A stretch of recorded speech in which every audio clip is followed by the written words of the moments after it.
What's happening, everybody? What's up, everybody? Thank you guys for joining me. This is the Triple Threat Podcast. I am DJ Shockley, along with my man, the myth, the legend. We call him Scotty D around here. But we appreciate everybody joining the Triple Threat Podcast every single week, tuning in, chiming, and just giving some great feedback on the show. We enjoy bringing it to you. And also want to thank the great people at Snappy Makes Homes Happy for all they have done for the show. They provide electrical, plumbing, and heating and air services to all of Metro Atlanta. Lifetime Parts and Labor, locally owned and operated. And hey, if you want to give them a call, here's their number, 770-424-SNAP at snappyservices.com is where you can find them on the web. Remember, Snappy Electric, Plumbing, Heating, and Air. And we have a cool promo code that we use for Triple Threat. It's $75 off your appointment. Use that promo code and you get $75 off your appointment. Easy as that. So Snappy makes a home happy. All right, big week here. Heading into the weekend here. We got a lot of things to talk about, but it's one of the biggest weekends in college football in the SEC. Georgia-Florida weekend is upon us. Scotty D's going to chime in a minute. He's going to think it's Florida-Georgia, but it is not. It is Georgia-Florida weekend. We got two great guys joining the show. My man, Zach Abolverdi. He is a University of Florida guy. He's a graduate. He writes now for the Gators territory on Rivals.com. So he's going to come on and give us the Florida take and the Florida side of it and what to expect from the Gators. And then we got my man Mike Griffith, who writes for and covers the AJC on Dog Nation. Does a lot of things for Dog Nation, covers the Dogs, has been around the SEC, been around a lot of different schools, and has some great insight on the Dogs as well. So we got a little Florida take, little dog take for the big game this weekend. Scotty D, how you feeling about Georgia-Florida weekend? It's here. Man, I'm excited, right? This is a game as a Florida fan, this is the game you're waiting on right now. You're not even thinking about SEC championship yet. So this is the next step that Mullen and his team has to take. Now, that being said, I've never had more questions about what's going to happen. I mean, from both sides got questions. Yeah, both teams are have a lot of challenges going on right now. I'm feeling probably better than I was at the beginning of the year. I mean, I feel like they're closing the gap, but I think that I was really worried about them being rusty last week, and I think they did start a little rusty, but in the end, and I think people realize it, they're fresh, man. They had a couple weeks off. And they didn't have to go through the grind of the SEC for a couple weeks there, and that might end up being a lucky byproduct of having the COVID issues. Yeah, it's gonna be fun to watch, man. I mean, that Florida offense is playing at a high level. Kyle Pitts is one of the top tight ends in all of college football right now. Kyle Trask is playing as good as any quarterback right now. Many weapons on that Florida offense. Georgia defensively loses Richard LeCount. Had a accident coming back from the Kentucky game last week, and he's going to be out for this ball game. So that's a big loss for Georgia on the back end. A couple guys injured. Georgia's offense, will they find themselves? Will they have an identity? Of course, they want to run the rock and all that kind of stuff. So a lot of great things to talk about in this Georgia-Florida game. And like I mentioned, we got Zach Abolverdi who's coming on. He's going to talk about the Gators, and Mike Griffith's going to talk about the Dogs. So we got all Georgia, we got all Florida covered for those guys coming up in a little bit. Let's talk a little bit more of the college football. Got some big games this weekend. We're talking about Georgia, Florida. How about Clemson, Notre Dame? You're talking about two teams in the ACC that's going to maybe determine who's going to be in the playoffs. Clemson has to go to Notre Dame. Don't have their starting quarterback, Trevor Lawrence, who was out last week. They got the really good quarterback in DJ Uiagalelei. Tough way to say it. Hold on, let me get my. I was going to challenge you if you tried to not say it. I was going to challenge you to say it. Oh, it's Uiagalelei. Uiagalelei. There you go. I mean, a lot of people are doing the pronunciation this week because that's a big game. Scotty, what do you think about Clemson Notre Dame, man? Who you like? Well, first of all, everybody's going to better figure out how to say it, because after this year, you're going to be saying it a lot for the next couple of years. It's like a few years ago when Missouri had their tight end Albert Okwuegbunam. So similar in this ball game. But You think he can get it done? You think Clemson can still get it done on the road without the potential number one pick? Well, I think that it's going to be a big difference for him having all those first-team reps this week, right? Because last week, I think the news didn't come out till Thursday about Trevor. Yeah, because so I think he practiced Wednesday, Yeah, so I mean, he did not get a lot of reps with the first team, and I would imagine he typically doesn't get a ton of reps with the first team. Right. So I think a full week this week will make a huge difference for them. I mean, they still scored points. I was a little curious about the why they gave up so many points last week to Boston College, but I think that Clemson. It's no secret that I don't buy into Notre Dame. I can't. And I think that Clemson is too well established of a program. They've been recruiting at a high level for way too long that I think they go into South Bend and win that game. Yeah. It's gonna be a fun game to watch, man, and a lot of things on the line for both those teams. I think, regardless of how Clemson plays, they still get an opportunity to be in the college football playoff if they happen to lose this ball game. Notre Dame, I think if they lose, has to lose, within 10 points or so to give them opportunity and possibly see them again in the ACC championship game. Other games in the ACC, Miami at NC State. Miami now is right on the horizon. They only lost to Clemson, so they got that one loss. I'm interested. Yeah, I'm interested in seeing that game. I think it might be – that's a 10-point line there. I think that NC State might give them some issues, and we'll see. This is only the second pretty, very good team. I said very good.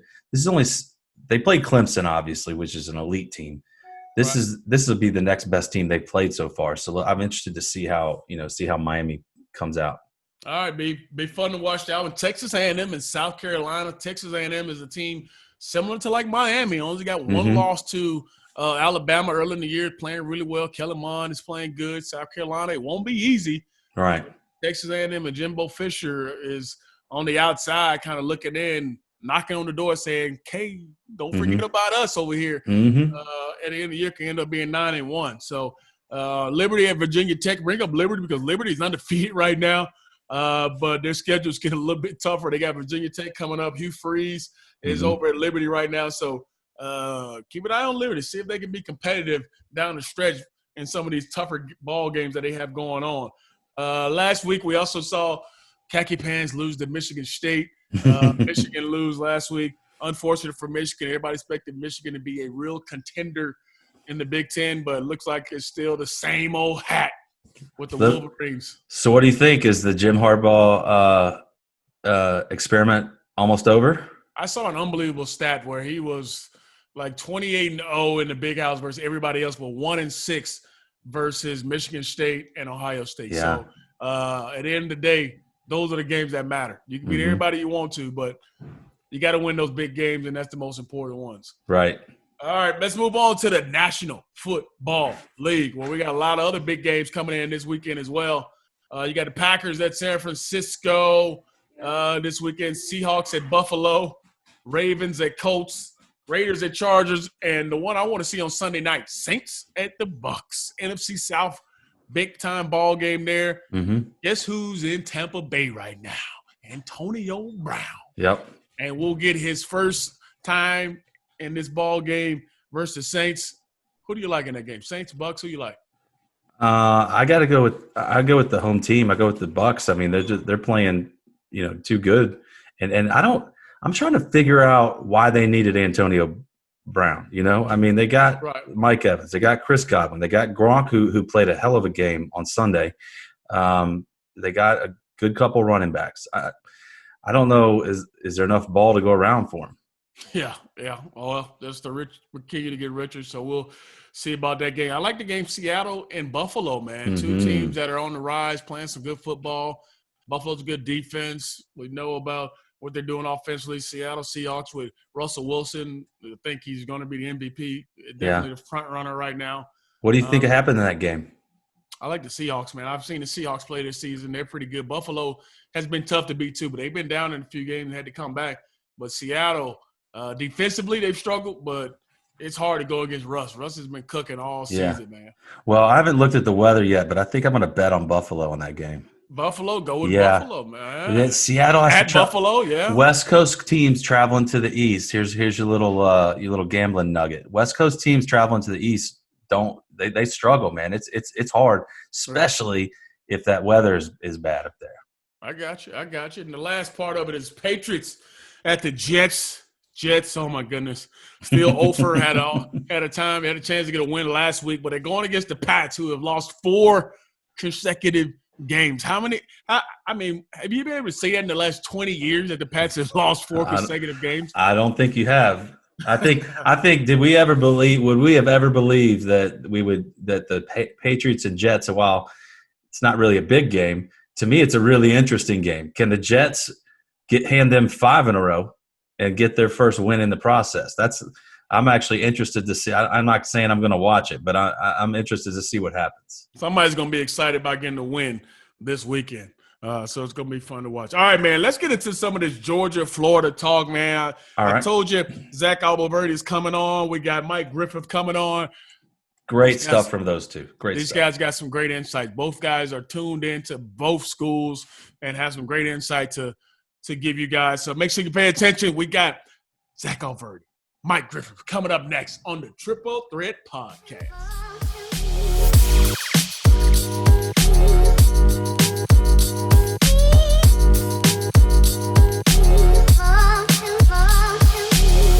All right, back. I told you on the Triple Threat Podcast, we got my guy, Zach Abolverdi, joining us. Did I get that right, Zach?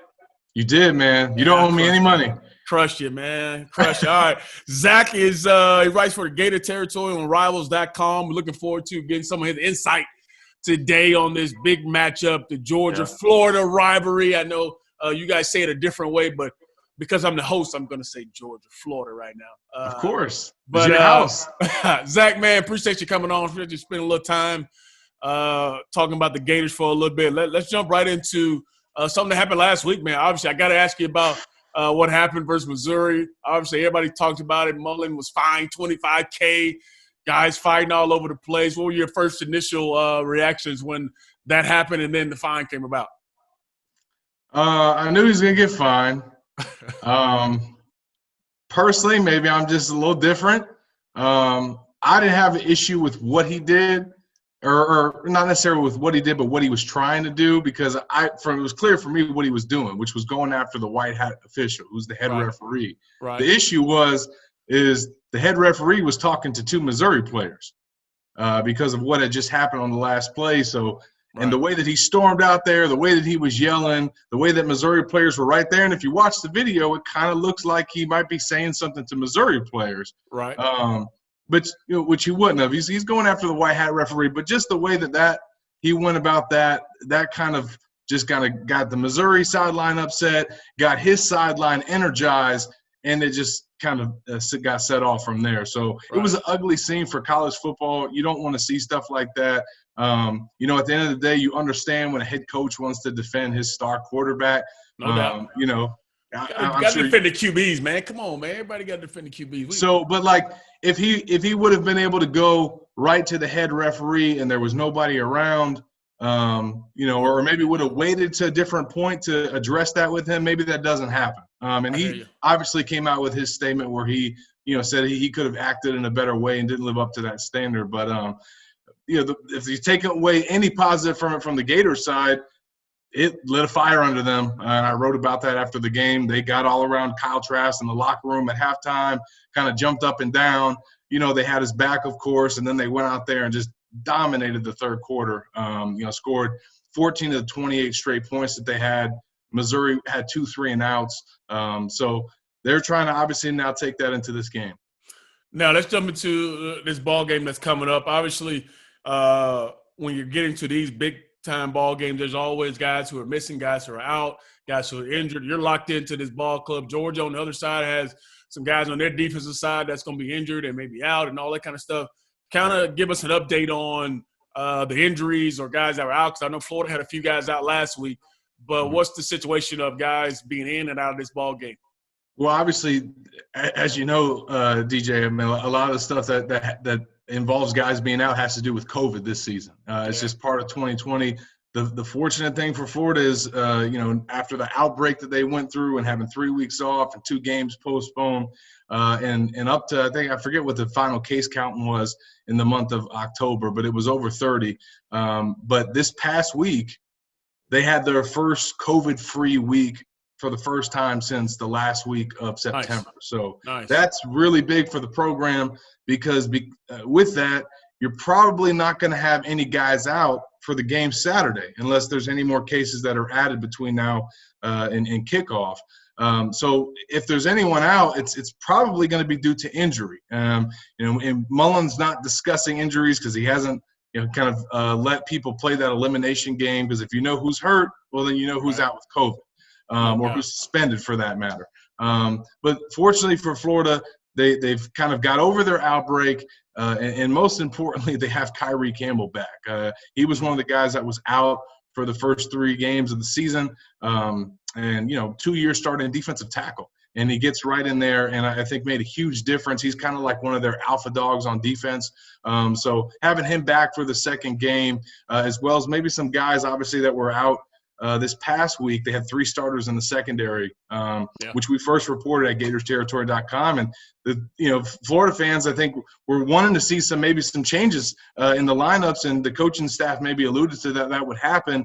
And obviously, some guys being out or unavailable kind of forced their hand. But they should be back on Saturday and have some more options there in the secondary.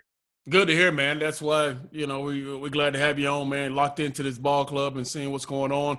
Let's get into some of the nuts and bolts of this game, man. Obviously, coming in, you're thinking about Florida's offense, and nobody's really been able to stop them. Kyle Trask is, 4 touchdowns in every ball game. From a standpoint, looking at the X's and O's, where do you think Florida has an edge in this ball game? Is it Florida's offense going against Georgia's defense, or is it vice versa? Yeah, I mean, obviously, I think, the matchup between Florida's offense and Georgia's defense, that's going to be what everybody's tuned into. The one thing that I thought that was interesting about both head coaches is that they said it's a different matchup this year.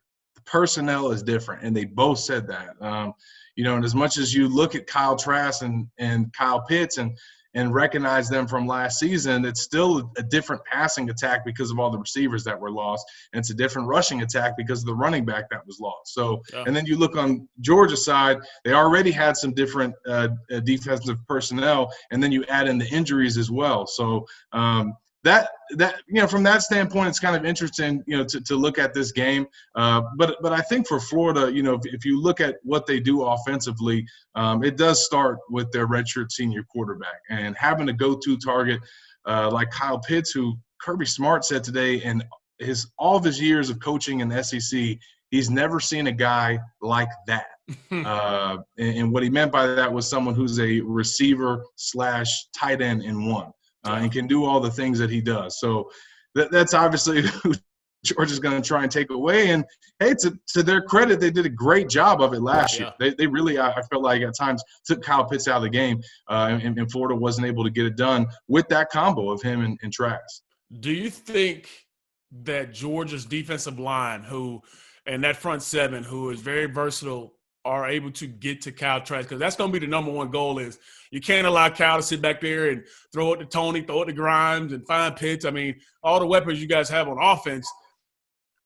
Is Georgia's defense, do you think, can their offensive line of Florida hold up versus Georgia's front seven?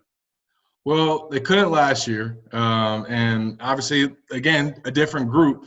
But, Dan Mullen was asked today about the trend in this rivalry where 14 years in a row it's been, or whoever won the rushing battle won the game.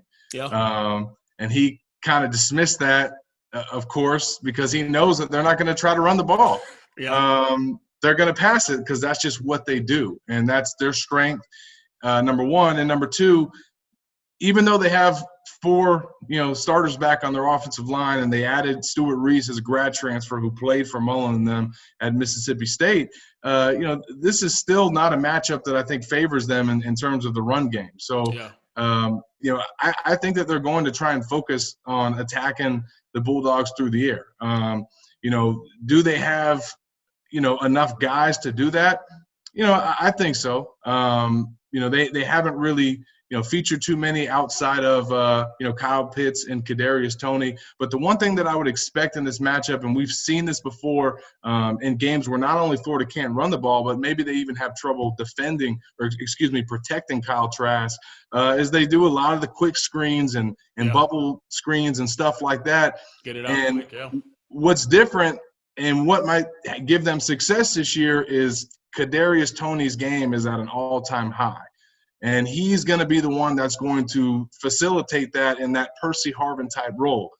And if he plays like he did against Missouri, and he plays like he has in some of these other games, he's going to be able to allow them to counter whatever Georgia's going to bring from a pass rush standpoint, because they're going to have to get the ball out fast, quick, and they're going to be harping on Trask about that every series. Zach, let me ask you, man, do you think that Dan Mullen has learned from the previous game last year? Because you talk about they're probably going to have to force them to throw the football, but I remember that first series of the game, it was a 4th and 1, and Florida tries to throw the football and ends up, not getting it or whatever it may be. Yeah, I remember. When that kind of set the tone as if you're scared or maybe you don't feel you're good enough up front to run the football. Do you think he learned anything from that game last year, or you just think it's a product of we're just a team that loves to throw it? No, that's it. That's it. Like, the fact that they came out there and that's what they did on 4th and 1, right? That just showed you that's who we are. And if we get another 4th and 1, that's probably what we're going to do, because that's our best shot at converting. It's not running right up the middle with our running back or our quarterback.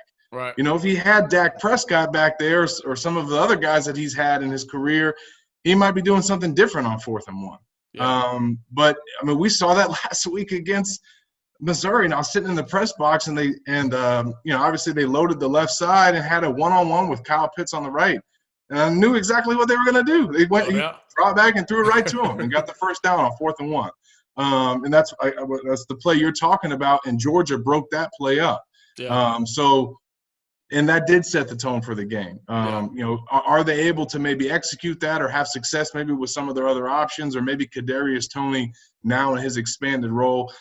We still haven't seen, though, and I mentioned this a little bit earlier, but we still haven't seen too much of Trevon Grimes. We haven't seen a lot of Jacob Copeland and some of their other guys that they have in their wide receiver corps. So they're going to try and throw some wrinkles at Georgia, especially once they start keying in on Pitts and Toney.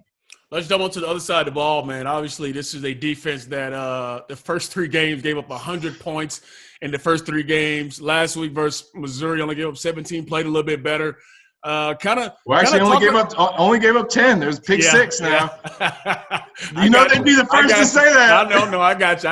It still goes on the defensive stat line, but hey, it is. No, it does. But kind of talk about some of the guys on that defensive side of the ball that you expect to play a bigger role in this ball game, and who you expect to have a good game and has to have a good ball game in this game versus Georgia's offense, who the last couple weeks has struggled a little bit. Stats have been in the Georgia nation. People are still kind of weary about him throwing 5 interceptions in the last couple ball games. But talk about some of the guys on that defensive side for the Gators that must play a big part in the ball game.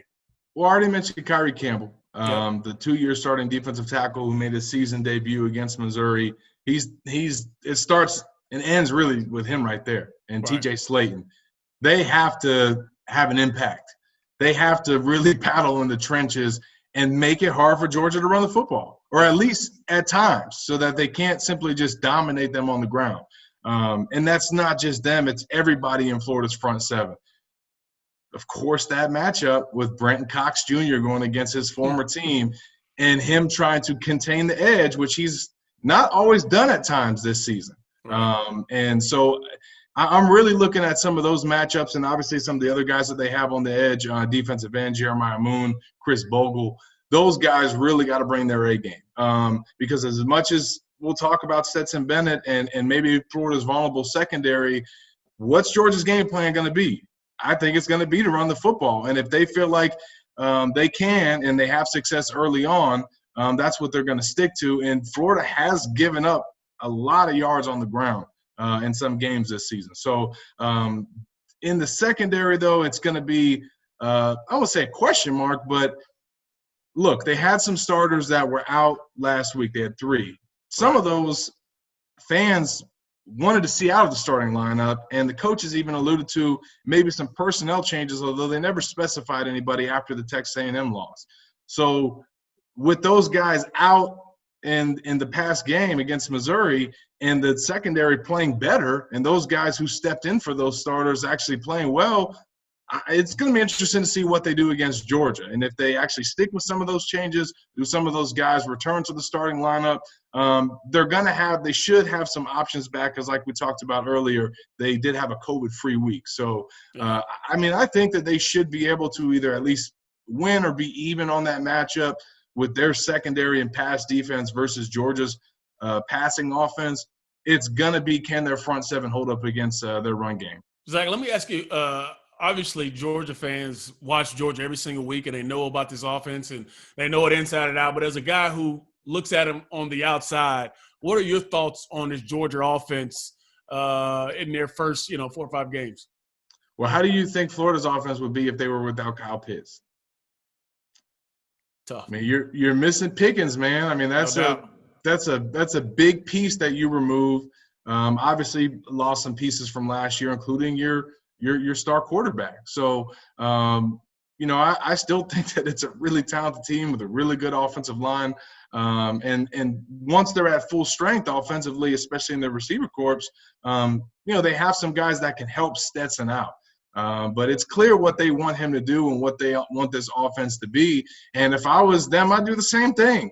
When you have a backfield like that and that many guys, it's the same thing that Florida does with their passing attack and why they lean on that.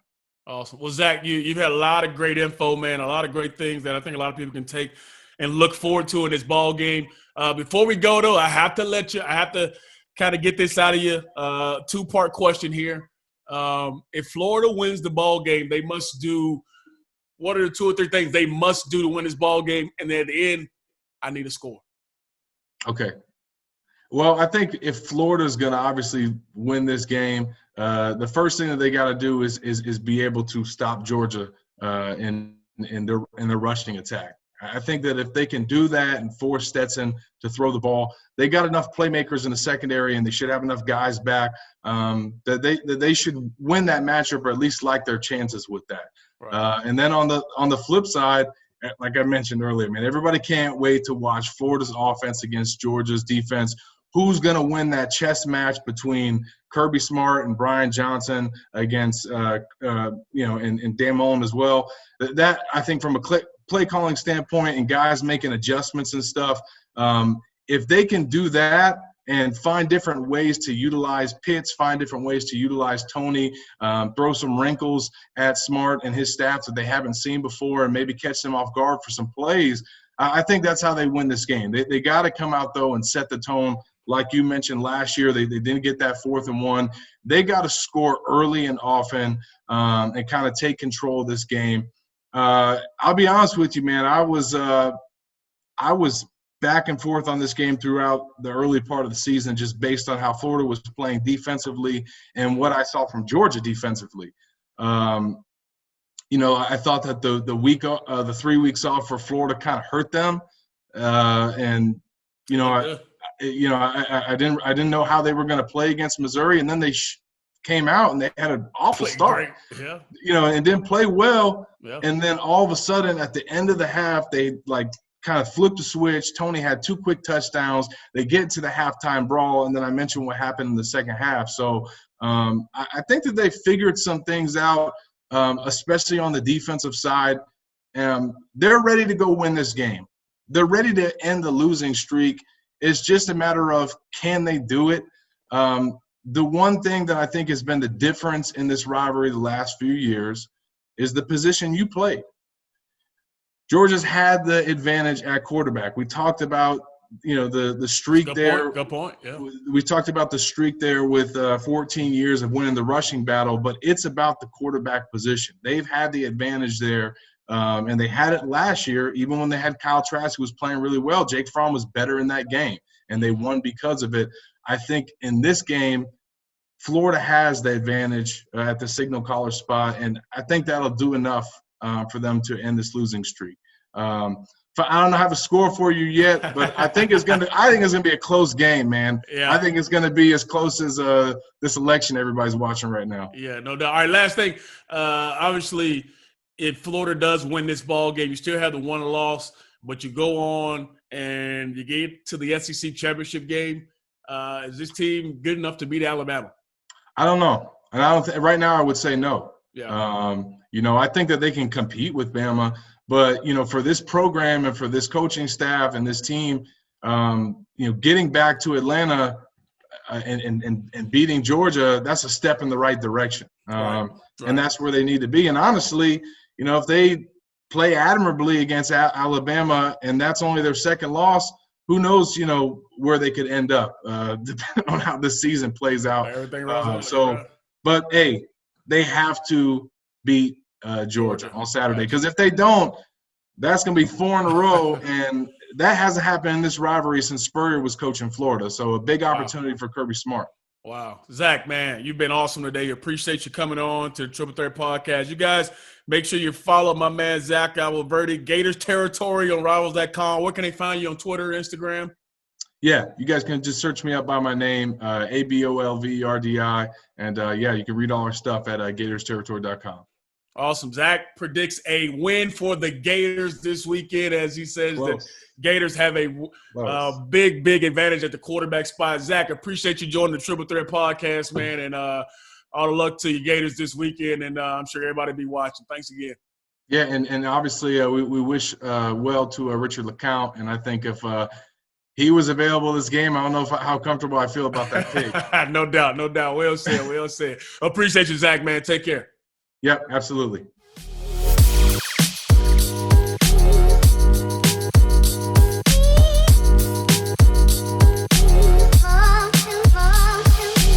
All right, welcome back to the Triple Threat Podcast, and we have another great guest today, my man Mike Griffith, who covers UGA for the AJC Dog Nation.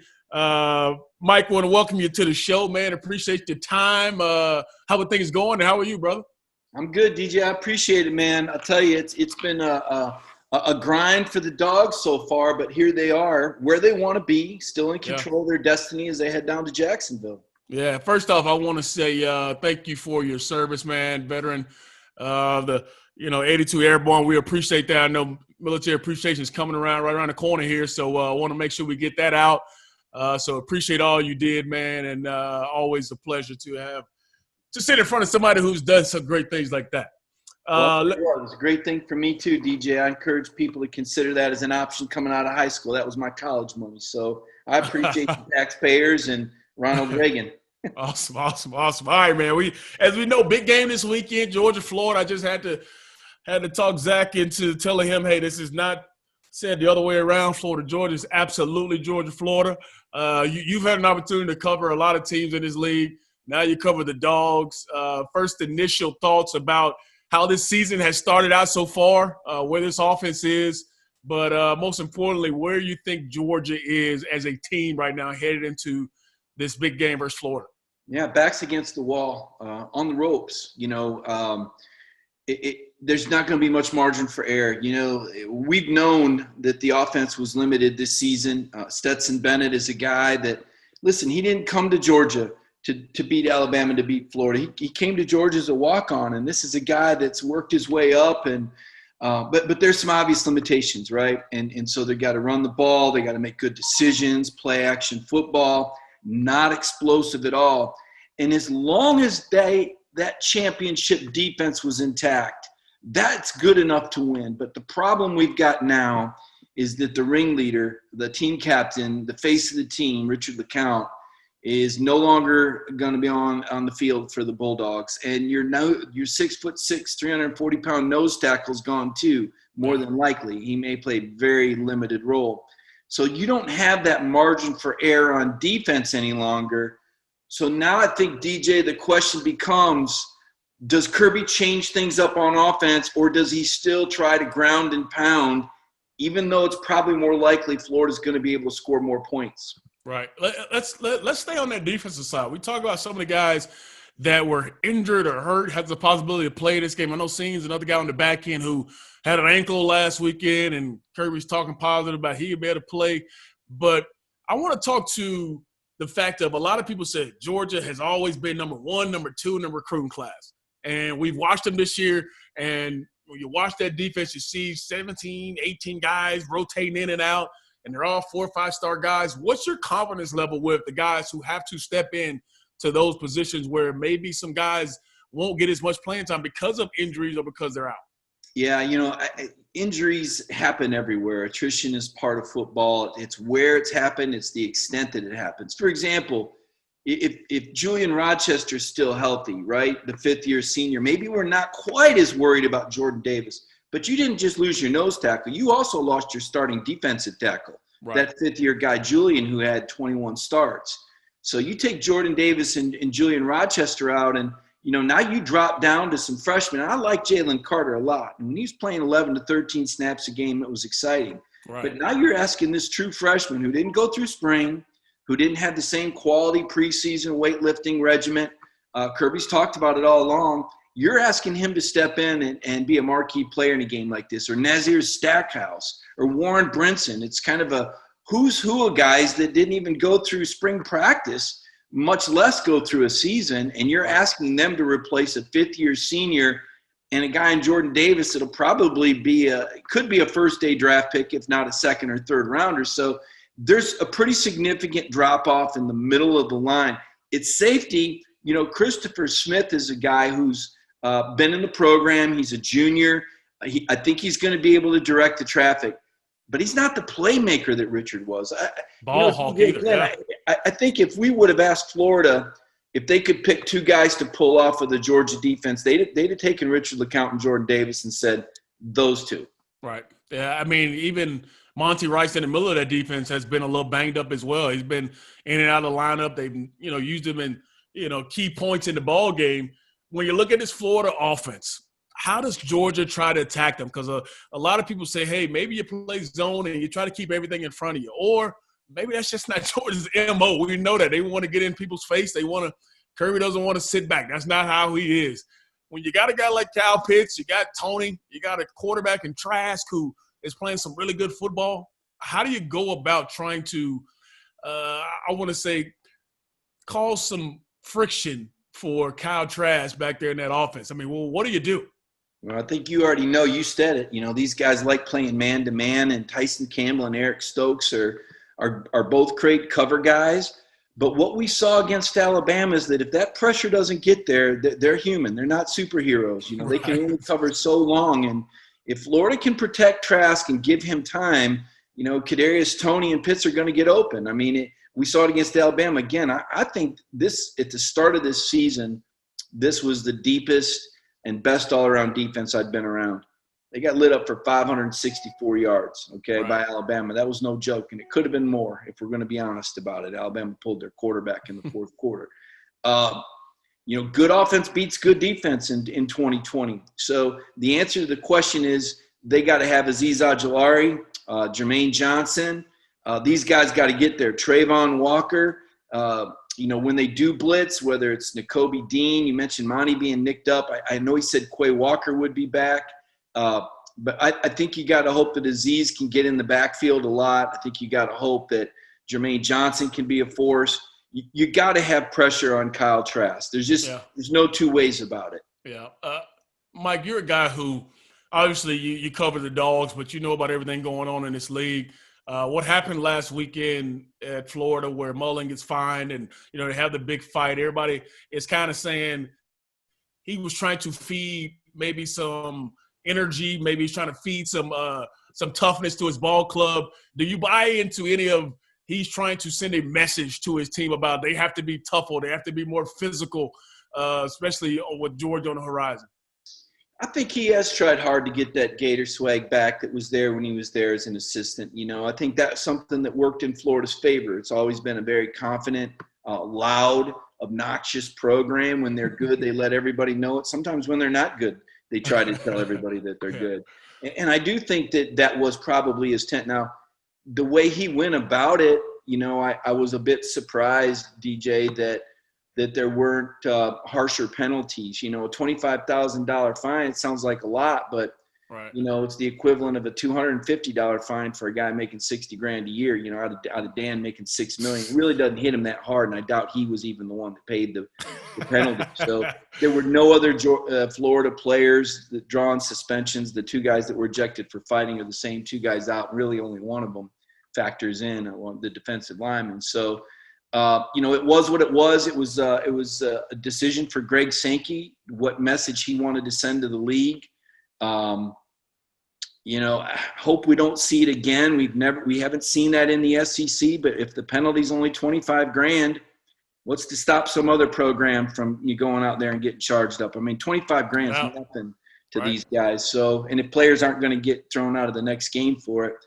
So that was a bit of a surprise. Let's be honest. Florida's caught some breaks this year, okay? The scheduling was a break for Florida.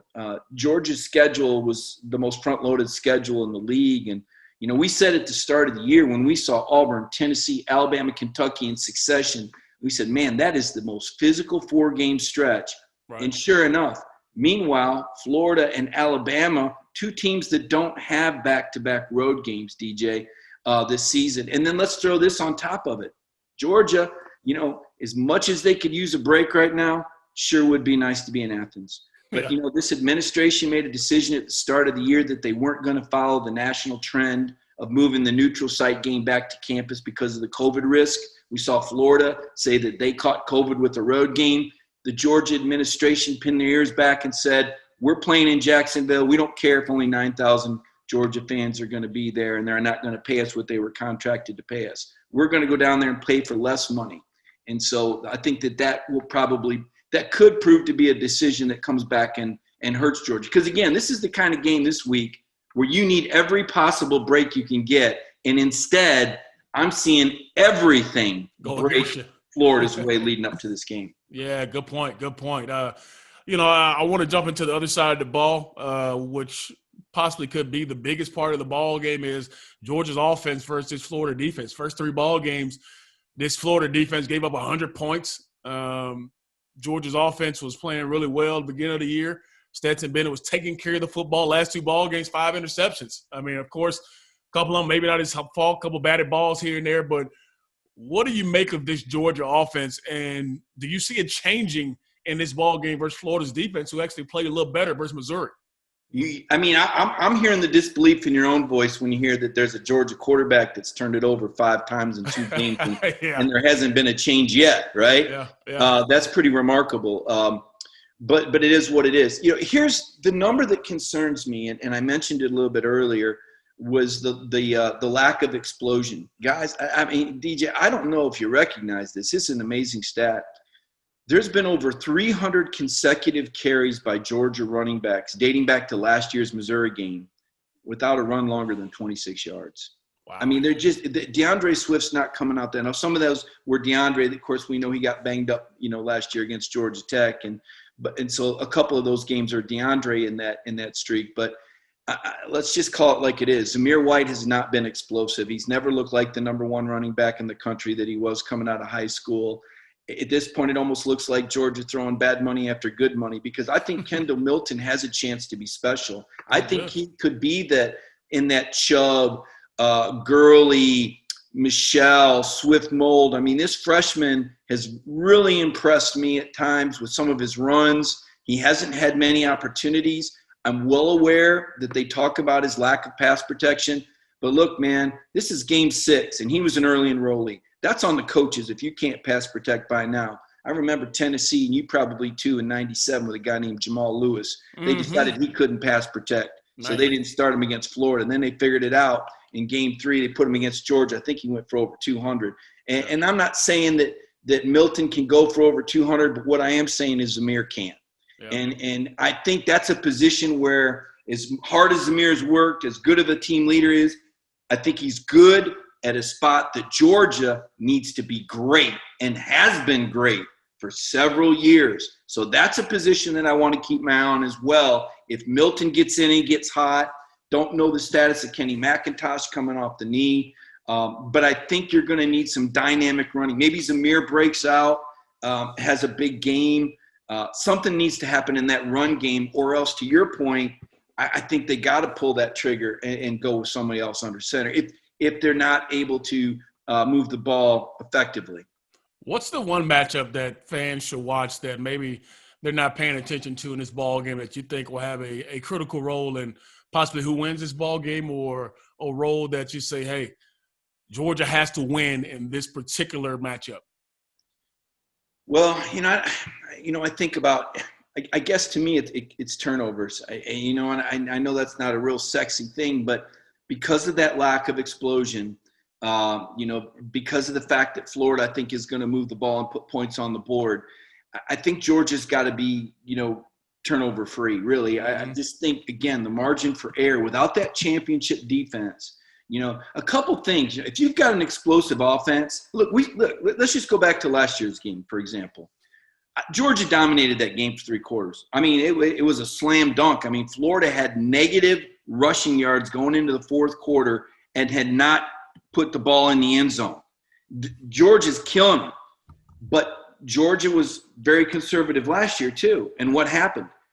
Florida had a couple possessions in the 4th quarter, and it came down to Jake Fromm having to throw one of the best balls in the history of this series to Eli Wolf. I mean, you talk about dropping it in the bucket, man, under pressure. Yeah. And that was with a dominant Georgia game, right? They don't have Jake Fromm anymore. Jake was a special guy. They were, I think, 12 out of 18 on 3rd downs. I wanted to say Jake was 20 out of 30. He was about as efficient as it gets. Didn't make mistakes. Big arm. Could stretch the field. Okay, now Stetson's playing in a phone booth, man. Everything's within 20, 25 yards of the line of scrimmage. Grantham understands that. He's going to move those safeties up. That's going to squeeze Kieras Jackson. We don't even know if George Pickens is going to play. And it puts more pressure on the run game. So that's why I said very small margin for error. Turnover, special teams. Georgia needs all the intangibles because on paper right now, it looks like Florida on paper. I'm going to ask you the same question as Zach, and I asked him point blank, if Florida wins this game, they do X, Y, and Z. So if Georgia wins this ball game, what has to happen for them to win? Well, they got to run the ball efficiently and not turn it over. They got to keep Florida's offense off the field.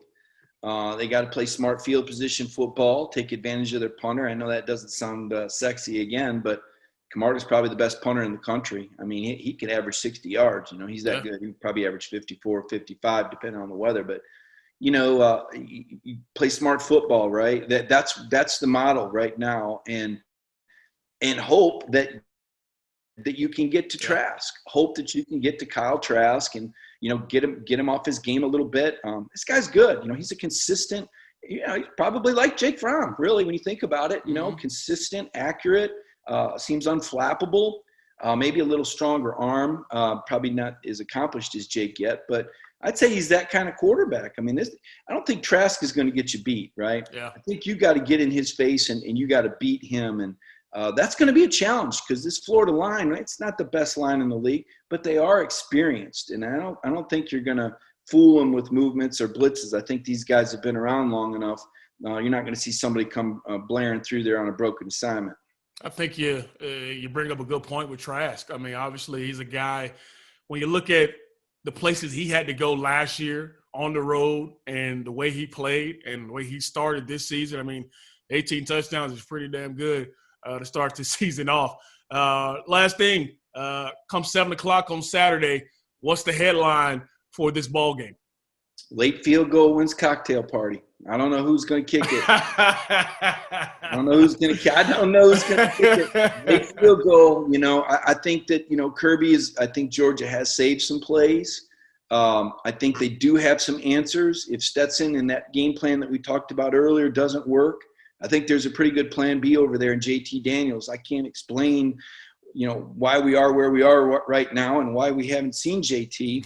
I saw 30 minutes of scrimmage at the start of the season, DJ, and I'm going to tell you, this guy can get through his progressions. He's got an NFL arm, and he can stretch the field.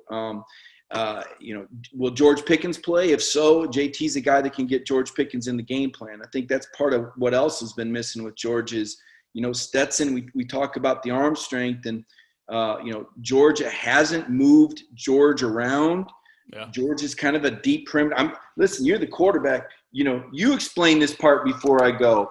You talk about why George Pickens is important to the offense, and if you're a quarterback, what you got to do to get him involved. Well, it's important for a number of reasons. It's kind of not comparing him to a guy like Julio Jones, but the fact when a guy of his caliber is on the field and his presence should be known. And right now, I don't think him being on the field scares a lot of people. And for one, when you watch Georgia, it looks like Pickens is more of just a deep threat 50-50 ball kind of guy. And right now, he's not scaring you on the intermediate routes. He's not scaring you to be one-on-one at times. Like you mentioned, quarterback's got to give him the football.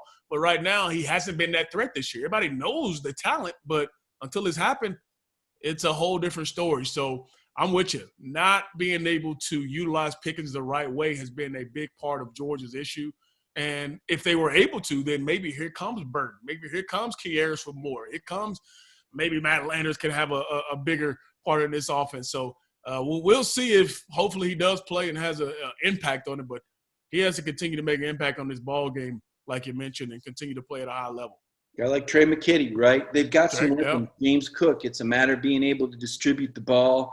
It's a matter of being able to run the ball and stay ahead of the chains. No doubt. If Georgia can do that, they give themselves a chance. But I don't think we can ask as much of the defense without Richard LeCounte. I can't emphasize enough how much I believe he meant to this team, both on the field and off the field. I would guess, DJ, that he'll be here on this trip. I know you only like to bring the guys that can play, but I think Richie's got so much value. I think it would mean a lot if he was on the sideline, even if he's not able to play. I'm with you. Very emotional guy. Is the true heart and soul of not just that defense, but that team. But well said, man. Mike, we want to appreciate you for joining us, man. You guys can follow Mike on the AJC Dog Nation. Where else can people find you? Twitter? Yeah, Mike Griffith 32. Awesome, man. We appreciate all the great insight. A lot of people going to get a lot of things headed into this ball game, the big Georgia-Florida rivalry. Mike, appreciate you joining the Triple Threat Podcast, man. It's been awesome to catch up with you. And hopefully Saturday night, 7 p.m., our man Scotty D and this Florida stuff is really angry. So we'll see. All right, man. Appreciate it, DJ. All right, Mike. Thanks, man. You got it.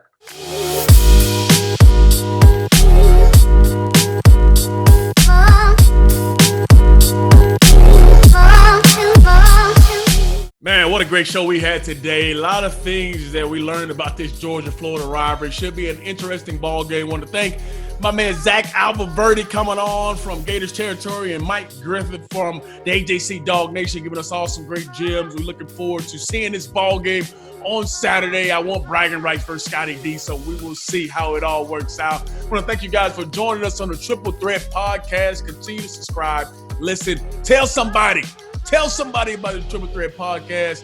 We appreciate you guys joining us each and every week. And thank you for joining us today. From our man Scotty D, I'm DJ Shockley. We'll see you next time. Deuces.